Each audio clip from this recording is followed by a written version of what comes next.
ఎన్సీసీలో చేరిన విద్యార్థులకు క్రమశిక్షణతో పాటు భవిష్యత్తులో మంచి అవకాశాలు ఉంటాయని NCC deputy director general VM Reddy అన్నారు. కర్నూలులోని ఇండస్ పాఠశాలలో ఎన్సీసీపై విద్యార్థులకు అవగాహన సదస్సు నిర్వహించారు. కార్యక్రమానికి ముఖ్య అతిథిగా Telangana, Andhra Pradesh NCC deputy director general VM Reddy పాల్గొన్నారు. కార్యక్రమంలో విద్యార్థులకు ఎన్సీసీపై అవగాహన కల్పించామని తెలిపారు. అనంతపురం జిల్లాలో నిర్వహిస్తున్న ఆర్మీ క్యాంపును పరిశీలించేందుకు వచ్చినట్లు ఆయన అన్నారు. రాయలసీమలోని మంచి గుర్తింపు ఉన్న ఇండస్ పాఠశాలకు రావడం సంతోషంగా ఉందని తెలిపారు. ఇండస్ పాఠశాల అధినేత రాజశేఖర్ విఎం రెడ్డిని సన్మానించారు.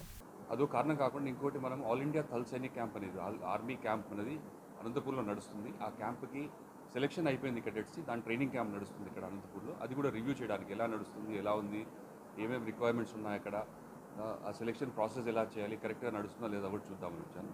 ఇవి కాకుండా మూడో ఉద్దేశం ఏంటంటే, నేను వెళ్ళిన ఎక్కడికి వెళ్ళినా కూడా ఒకసారి one of the education institutions visit చేస్తాం. ఇవాళ ఈ స్కూల్కి రావడానికి ముఖ్య ఉద్దేశం ఏంటంటే, నేను జాయిన్ అయిన 1 year నుంచి ఈ స్కూల్ గురించి వింటున్నాను. నేను కర్నూలులో ఇది one of the best education institution. So నార్మల్గా ఇక్కడ ఎన్సీసీ ఉంది కాబట్టి నేను ఈసారి ఈ ఇన్స్టిట్యూషన్ రావాలని డిసైడ్ చేసుకున్నాను. అందుకని వచ్చాను.